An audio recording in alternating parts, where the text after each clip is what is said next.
Modi ji to kindly address us.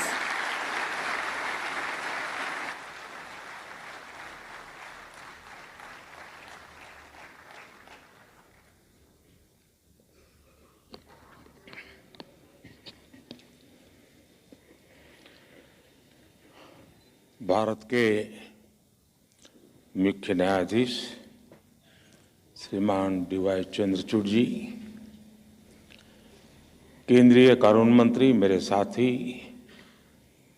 Shri Arjun Ram Meghwal ji, UK के Lord chancellor mister Alex shock, attorney general, solicitor general, supreme court के अन्य सभी माननीय जजेस, bar council के चेयरमैन और सदस्य, विभिन्न देशों से आए हुए प्रतिनिधिगण, राज्यों से आए प्रतिनिधिगण, देवी और सज्जनों, दुनिया भर की लीगल फ्रेटर्निटी के दिग्गज लोगों को मिलना, उनके दर्शन करना, ये मेरे लिए एक सुखद अनुभव है।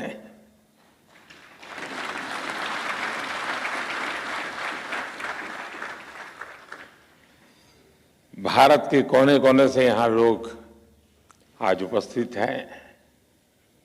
इस कॉन्फ्रेंस के लिए लॉर्ड चांसलर ऑफ इंग्लैंड और बार एसोसिएशन ऑफ इंग्लैंड के डेलीगेट्स भी हमारे बीच हैं। इसमें कॉमनवेल्थ कंट्रीज और अफ्रीकन कंट्रीज के प्रतिनिधि भी हिस्सा ले रहे हैं। एक तरह से इंटरनेशनल लॉयर्स कॉन्फ्रेंस वसुधैव कुटुंबकम की भारत की भावना का प्रतीक बन गई है। इस कार्यक्रम में आए हुए सभी इंटरनेशनल गेस्ट का मैं भारत में हृदय से बहुत बहुत स्वागत करता हूं। मैं बार काउंसिल ऑफ इंडिया को भी विशेष रूप से बधाई देता हूं, जो बखूबी से इस आयोजन का दायित्व निभा रही है। साथियों, किसी भी देश के निर्माण में वहां की लीगल फ्रेटर्निटी की बहुत बड़ी भूमिका होती है। भारत में वर्षों से जुडिशरी और बार भारत की न्याय व्यवस्था के संरक्षक रहे हैं। हमारे जो विदेशी मेहमान यहां हैं, उन्हें मैं एक बात खास तौर पर बताना चाहता हूं। कुछ ही समय पहले भारत ने अपनी आजादी के 75 साल पूरे किए हैं और आजादी की इस लड़ाई में लीगल प्रोफेशनल्स की बहुत बड़ी भूमिका रही है।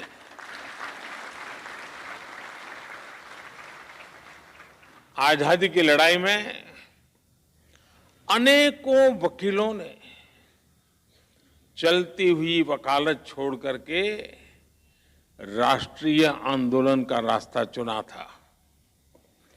हमारे पूज्य राष्ट्रपिता महात्मा गांधी, हमारे संविधान के मुख्य शिल्पी बाबा साहब आम्बेडकर, देश के पहले राष्ट्रपति डॉक्टर राजेंद्र प्रसाद, देश के पहले प्रधानमंत्री पंडित जवाहरलाल नेहरू, देश के पहले गृह मंत्री सरदार वल्लभ भाई पटेल, आजादी के समय देश को दिशा देने वाले लोकमान्य तिलक हो, वीर सावरकर हो, ऐसे अनेक महान व्यक्तित्व भी वकील ही थे।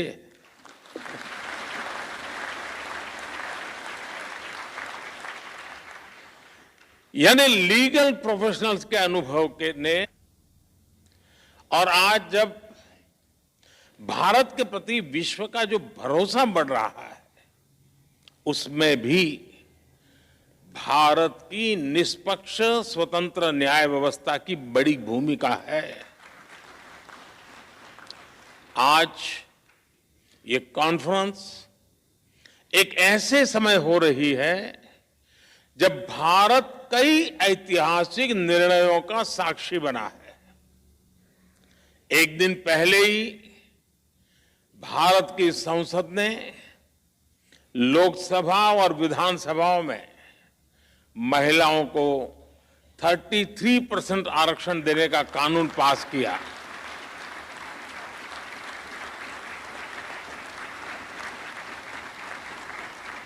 नारी शक्ति वंदन कानून भारत में विमेन लेड डेवलपमेंट की नई दिशा देगा, नई ऊर्जा देगा।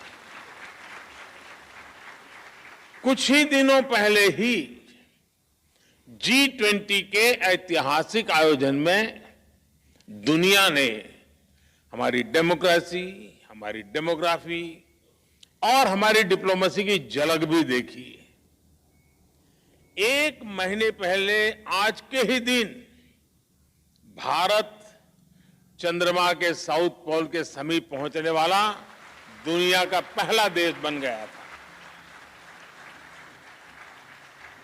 ऐसी अनेक उपलब्धियों के आत्मविश्वास से भरा भारत आज 2047 तक विकसित होने के लक्ष्य के लिए मेहनत कर रहा है और निश्चित तौर पर इस लक्ष्य की प्राप्ति के लिए भारत को एक मजबूत, निष्पक्ष, स्वतंत्र न्यायिक व्यवस्था का आधार चाहिए।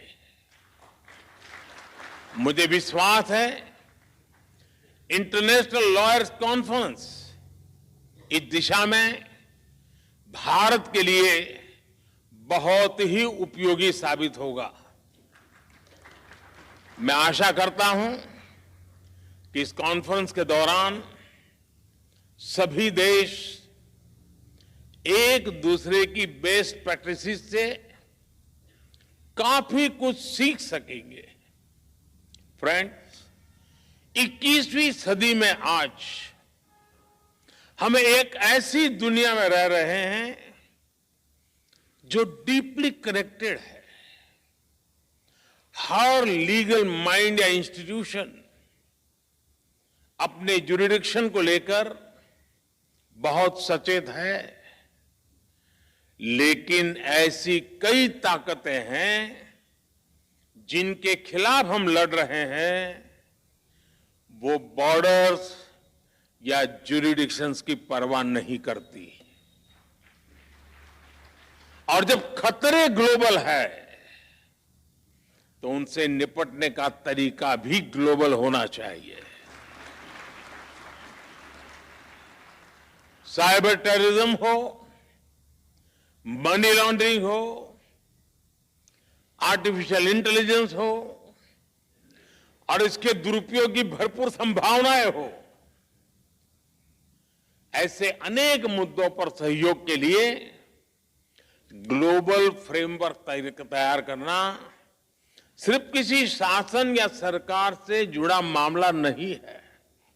इसके लिए अलग अलग देशों के लीगल फ्रेमवर्क को भी एक दूसरे से जुड़ना होगा। जैसे हम एयर ट्रैफिक कंट्रोल के लिए मिलकर काम करते हैं। कोई देश ये नहीं कहता तुम्हारा कानून तुम्हारे यहां, मेरा कानून मेरे यहां। जी नहीं, फिर किसी का जहाज उतरेगा ही नहीं। हर कोई common rules and regulations, protocols का पालन करता है। उसी तरह हमें अलग अलग डोमेन में ग्लोबल फ्रेमवर्क तैयार करना ही पड़ेगा।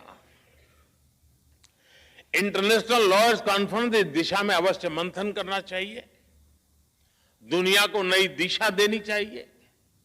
साथियों, एक अहम विषय ऑल्टरनेट डिस्प्यूट रिजोल्यूशन एडीआर का है। तुषार जी ने इसका काफी वर्णन भी किया। कॉमर्शियल ट्रांजैक्शन की बढ़ती कॉम्प्लेक्सिटी के साथ दुनिया भर में एडीआर का चलन भी तेजी से बढ़ा है। मुझे बताया गया है इस कॉन्फ्रेंस में इस विषय पर भी विस्तार से बात होने वाली है। भारत में तो सदियों से पंचायत के जरिए विवादों के निपटारे की व्यवस्था रही है, हमारे संस्कार में रहा है। इस इनफॉर्मल व्यवस्था को एक व्यवस्थित रूप देने के लिए भी भारत सरकार ने मीडिएशन एक्ट बनाया है। भारत में लोक अदालत की व्यवस्था भी विवादों को हल करने की दिशा में बड़ा माध्यम है। और मुझे याद है मैं जब गुजरात में था तो एवरेज एक मामला का न्याय होने तक सिर्फ 35 पैसे का खर्च होता था, 35 पैसे। यानी ये व्यवस्था हमारे देश में होती है। पिछले 6 साल में करीब 7 लाख केसेस को लोक अदालतों में सुलझाया गया है। साथियों,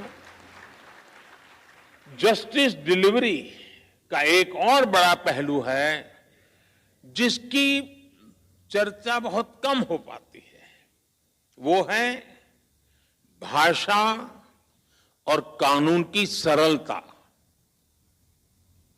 अब हम भारत सरकार में भी सोच रहे हैं कि कानून 2 प्रकार से प्रस्तुत किए जाए। एक जिस भाषा पे आप लोग के आदी हैं वो वाला ड्राफ्ट होगा, और दूसरा देश का सामान्य मानवी समझ सके ऐसी भाषा।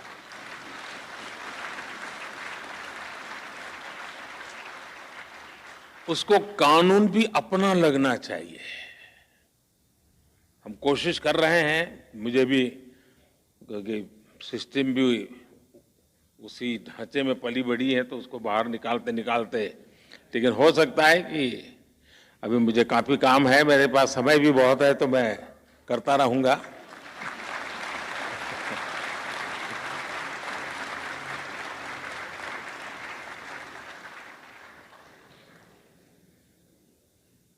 कानून किस भाषा में लिखे जा रहे हैं, अदालती कार्यवाही की भाषा में हो रही है, ये बात न्याय सुनिश्चित कराने में बहुत बड़ी भूमिका निभाती है।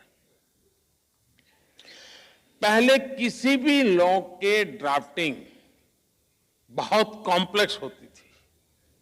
सरकार के तौर पर अब हम भारत में नए कानून, जैसा मैंने आपको कहा, 2 प्रकार से, और जितना ज्यादा हम सरल बना सके और हो सके उतना भारतीय भाषाओं में उपलब्ध करा सके, उस दिशा में हम बहुत सिंसियरली प्रयास कर रहे हैं। डेटा प्रोटेक्शन लॉ आपने देखा होगा, उसमें ये सिंप्लीफिकेशन का हमने एक पहली शुरुआत की है, और मैं पक्का मानता हूं कि सामान्य व्यक्ति को उस परिभाषा से सुविधा रहेगी। भारत की न्याय व्यवस्था में मैं समझता हूं ये एक बहुत बड़ा परिवर्तन हुआ है, और मैं चंद्रचूड़ जी का पब्लिकली मैंने एक बार अभिनंदन किया था, क्योंकि उन्होंने कहा कि अब कोर्ट जजमेंट का ऑपरेटिव पार्ट जो लिटिगेंट है उसकी भाषा में हम उपलब्ध कराएंगे। देखिए, इतने से काम में 75 साल लग गए, और ऐसे के लिए, इसके लिए भी मुझे आना पड़ा।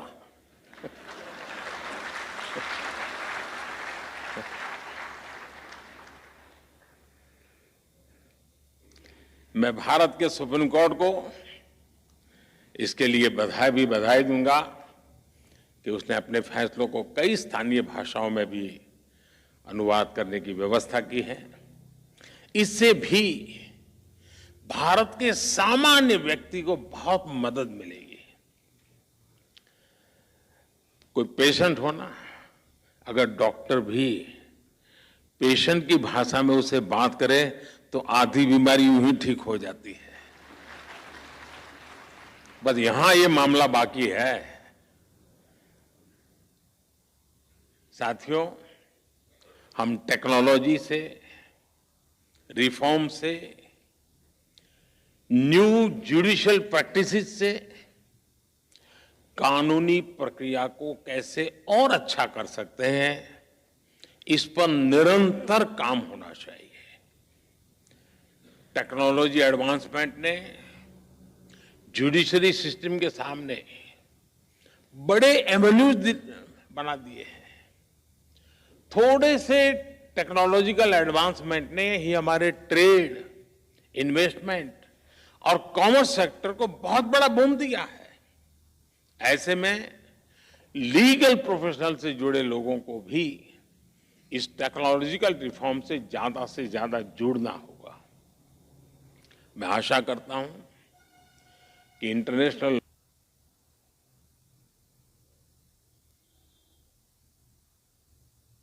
लॉयर्स कॉन्फ्रेंस न्यायिक व्यवस्थाओं के प्रति पूरी दुनिया का विश्वास बढ़ाने में सहायक सिद्ध होगी।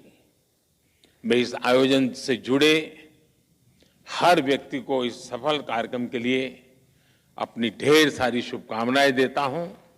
बहुत बहुत धन्यवाद।